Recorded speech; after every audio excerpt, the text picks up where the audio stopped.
নমস্কার, আমি অ্যাস্ট্রোরাজ astrology and বাস্তু চ্যানেলে আপনাদের সবাইকে স্বাগত। আজকে বাস্তুর আরেকটি টপিক নিয়ে আলোচনা করব। প্রত্যেকের বাড়িতে হয়তো ঠাকুরঘর রয়েছে, ঠাকুরঘর না থাকলেও পুজো করার জন্য স্থান তো অবশ্যই রয়েছে, এবং বাস্তুশাস্ত্র অনুসারে ঠাকুরঘর করার জন্য বা পুজো করার জন্য সর্বোত্তম স্থান যেটি আমরা সকলে জানি সেটি হচ্ছে নর্থ ইস্ট বা ঈশান কোণ। এই স্থানটিকে দেবতা স্থান বলা হয়। দেবাদিদেব মহাদেবের বাসস্থান হচ্ছে এই ঈশান কোণে। এই স্থানে যদি পূজা করা হয় বা ঠাকুরঘর নির্মাণ করে পূজা করা হয়, যেটি আমাদের পরিবারের জন্য মঙ্গলকর, সুখকর এবং সুস্বাস্থ্যকর হয়ে থাকে, দেবতাদের থেকে আশীর্বাদ পাওয়া যায়। তবে অধিকাংশ বাড়িতে দেখা যায় নর্থ ইস্টে ঠাকুরঘর তো রয়েছে, কিন্তু কিছু কিছু ভুল করে থাকেন, যেটি বড় বাস্তুদোষের কারণ হতে পারে। যে বাস্তুদোষগুলির কারণে বাড়িতে সুখের পরিবর্তে দুঃখের আগমন ঘটতে পারে, মঙ্গলের পরিবর্তে বাড়িতে অমঙ্গল নেমে আসতে পারে, সুস্বাস্থ্যের পরিবর্তে বাড়িতে কেউ না কেউ শারীরিক অসুস্থতায় ভুগতেই থাকে। তো কি সেই ভুল যেগুলি আমরা অধিকাংশ মানুষই করে থাকি, আসুন জেনে নিই। প্রথমত হচ্ছে ঠাকুর ঘরের রং। তো ঠাকুর ঘরের রং মনে করলেই যে রংগুলি আমাদের মনের মধ্যে সবার আগে আসে সেটি হচ্ছে রেড, পিঙ্ক, অরেঞ্জ বা মেরুন বা ইয়েলো কালার। এবং অধিকাংশ বাড়িতে নর্থ ইস্ট ডিরেকশনে ঠাকুর ঘরে বা ঈশানকোণের ঠাকুর ঘরে এই ধরনের কালার করতে দেখতে পাওয়া যায়, আর এই কালারই নর্থ ইস্টের বড় বাস্তুদোষের কারণ হয়ে থাকে।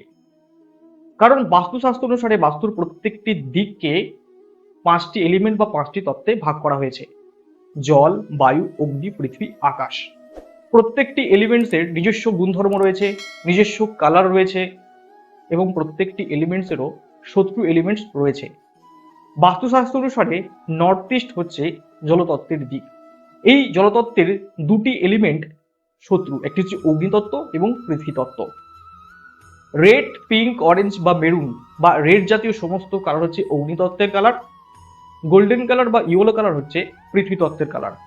তো যদি অগ্নিতত্ত্ব এবং পৃথিবী তত্ত্বের কালার নর্থ ইস্ট ডিরেকশনে করা হয়, তাহলে নর্থ ইস্ট ডিরেকশন ড্যামেজ হয়ে থাকে, ডিসব্যালেন্স হয়ে থাকে। তাই কখনোই নর্থ ইস্ট ডিরেকশনে রেড, পিঙ্ক, অরেঞ্জ বা গোল্ডেন বা ইয়েলো কালার করা কখনোই উচিত নয়। এর পরিবর্তে নর্থ ইস্ট ডিরেকশনের ঠাকুর ঘরে ক্রিম বা অফ হোয়াইট কালার বা লাইট ব্লু কালার বা হোয়াইট কালার করা যেতে পারে। 2 নম্বর হচ্ছে আমরা ঠাকুর ঘরে ঠাকুরের মূর্তি বা ঠাকুরের পট কোনো ঠাকুরের সিংহাসনের মধ্যে বা কোনো কাঠের চৌকির উপরে স্থাপন করে পূজা অর্চনা করি। এবং অধিকাংশ বাড়িতে দেখতে পাওয়া যায় যে সিংহাসনের মধ্যে বা চৌকির উপরে রেড কালারের ক্লথকে বিছিয়ে তার উপরে ঠাকুরের মূর্তি বা ঠাকুরের পটকে স্থাপন করে পূজা অর্চনা করেন।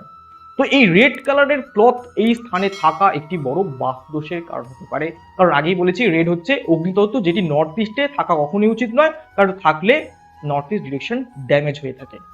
তাই রেড কালারের ক্লথ কখনোই এই স্থানে ইউজ করা উচিত নয়। এর পরিবর্তে ক্রিম বা অফ হোয়াইট কালার বা হোয়াইট কালার ক্লথ ইউজ করতে পারেন। এমনকি এই নর্থ ইস্ট ডিরেকশনের ঠাকুর ঘরে ঠাকুরের সিংহাসনের কালার বা চৌকির কালার কখনোই গোল্ডেন কালার বা ইয়েলো কালার বা রেড জাতীয় কোনো কালার করা উচিত নয়। ন্যাচারাল উডেন কালার বা ক্রিম বা অফ হোয়াইট কালার করা উচিত। 3 নম্বর হচ্ছে আমরা অনেকে ঠাকুর ঘরে মূর্তি পুজো করি, অনেকে ঠাকুরের ছবিকে ফ্রেমের মধ্যে বাঁধিয়ে পূজা অর্চনা করি। অধিকাংশ বাড়িতে দেখতে পাওয়া যায় যে গোল্ডেন কালারের ফ্রেমে ঠাকুরের ছবিকে বাঁধিয়ে পূজা অর্চনা করেন। এই গোল্ডেন কালারের ফ্রেম থাকা নর্থ ইস্টের বড় বাস্তুদোষের কারণ হয়ে থাকে। কারণ আগেই জেনেছি যে গোল্ডেন বা ইয়েলো কালার হচ্ছে পৃথিবী তত্ত্বের কালার, যেটি নর্থ ইস্টে থাকলে নর্থ ইস্ট ডিরেকশন ড্যামেজ হয়ে থাকে। তাই কখনোই নর্থ ইস্ট ডিরেকশনে গোল্ডেন কালারের ফ্রেম রাখা উচিত নয়। এর পরিবর্তে ন্যাচারাল উডেন কালার বা গ্রে কালার বা ক্রিম বা অফ হোয়াইট কালারের ফ্রেম ইউজ করা উচিত। 4 নম্বর হচ্ছে স্বস্তিক চিহ্ন। তো স্বস্তিক চিহ্নকে একটি অত্যন্ত শুভ চিহ্ন বলা হয়।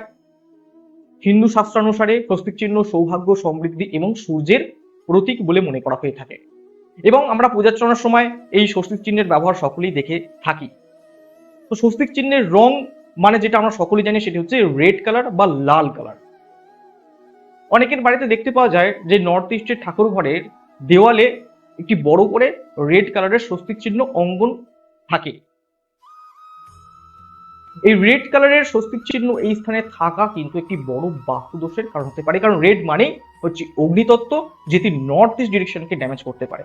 তো সাময়িক পূজার্চনার সময় নর্থ ইস্টে রেড কালারের স্বস্তির চিহ্ন ব্যবহার করা অবশ্যই যায়, কিন্তু সর্বক্ষণের জন্য বা পার্মানেন্টলি এই স্থানে কখনো রেড কালারের স্বস্তির চিহ্ন অঙ্কন থাকা উচিত নয়।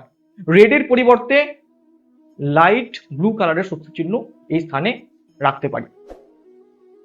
5 নম্বর, অনেকের মনে প্রশ্ন আসতে পারে ধূপদীপ্ত অগ্নিতত্ত্বের, তাহলে নর্থ ইস্টে ঠাকুর ঘরে ধূপদীপ জ্বালানো কি উচিত হবে না? আমরা ধূপদীপ কখন জ্বালাই? পুজো করার সময়, সন্ধ্যা আরতির সময়, অর্থাৎ সাময়িক সময় বা পুজো করার সময়ই আমরা ধূপদীপের ব্যবহার করে থাকি।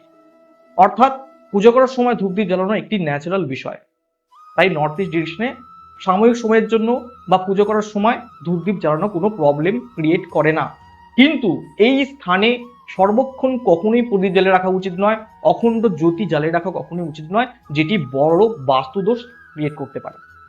তো এই ছোট ছোট বিষয়কে খেয়াল করে যদি নর্থ ইস্ট ডিরেকশনে ঠাকুর ঘর করা হয়, তাহলে নর্থ ইস্ট ডিরেকশন যেমন ব্যালেন্স থাকবে, তেমনি আমাদের দেবতাও কিন্তু সন্তুষ্ট থাকবে।